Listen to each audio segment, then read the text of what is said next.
Hello, everybody, and welcome back to Lost Gold of World War II, episode 4. And in this episode, they are trying to dig down a borehole straight through to the hollow under the waterfall.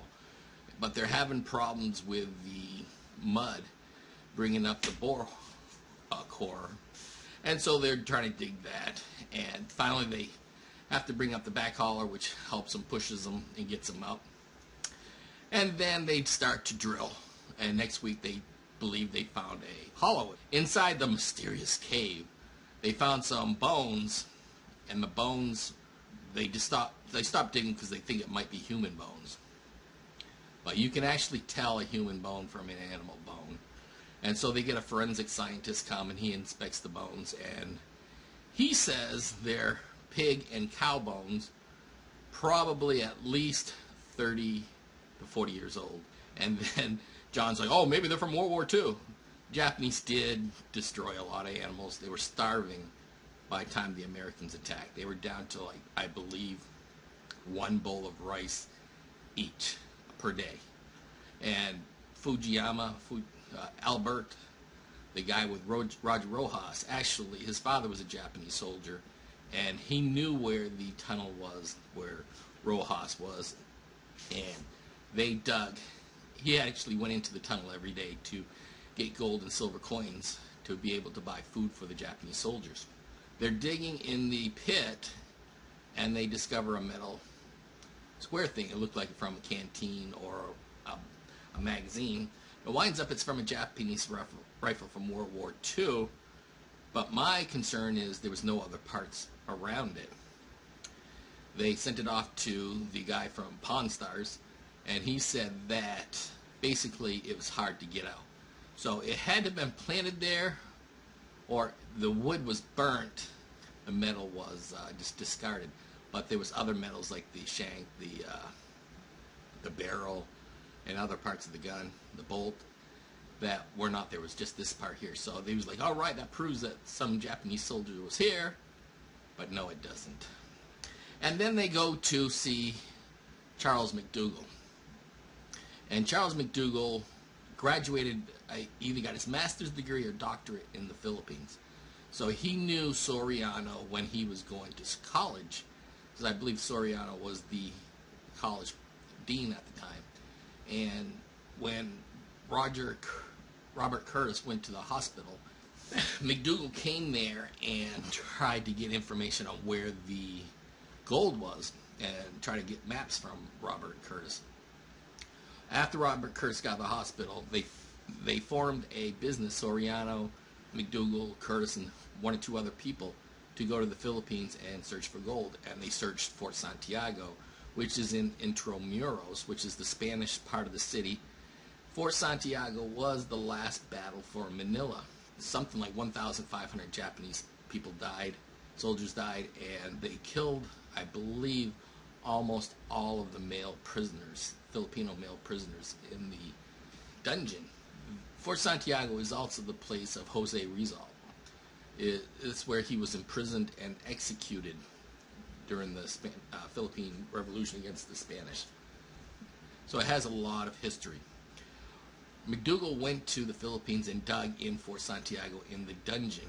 He didn't say this, but there was a cave-in and 2 people died.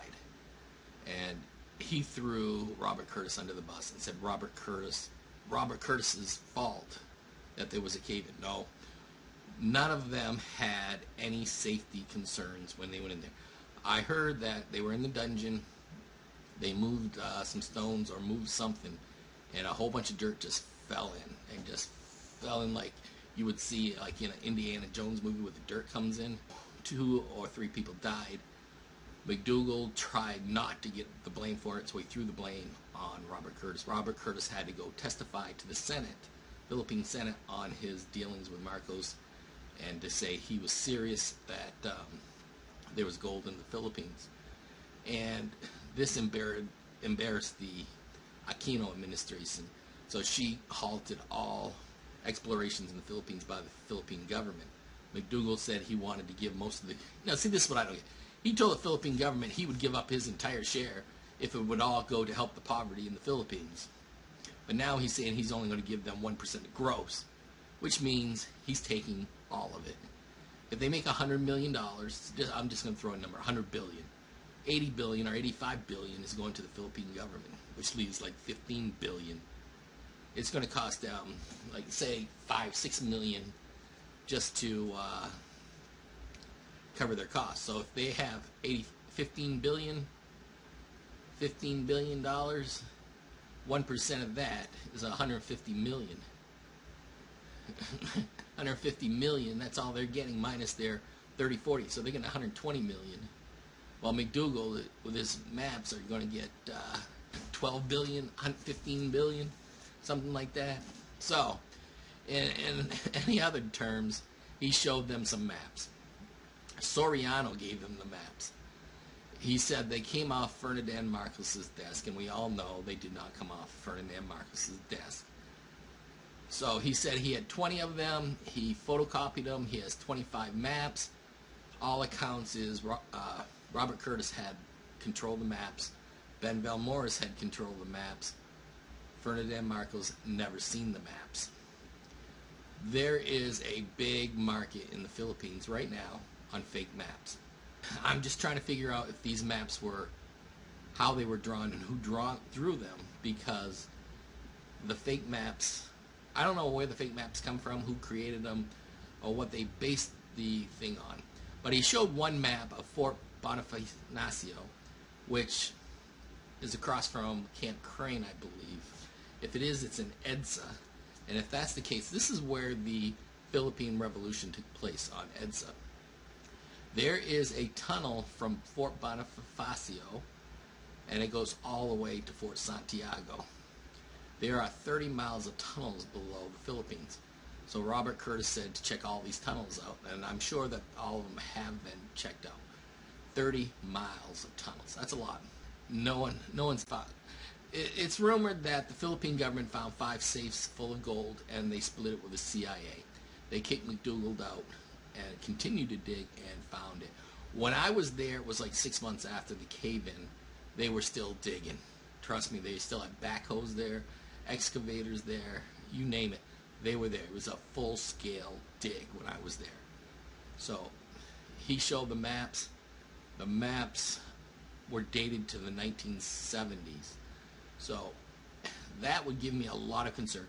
So I would be very concerned if I was investing in this when you see maps from the 1970s, you see skulls from animals from the 1970s, tools from the 1970s.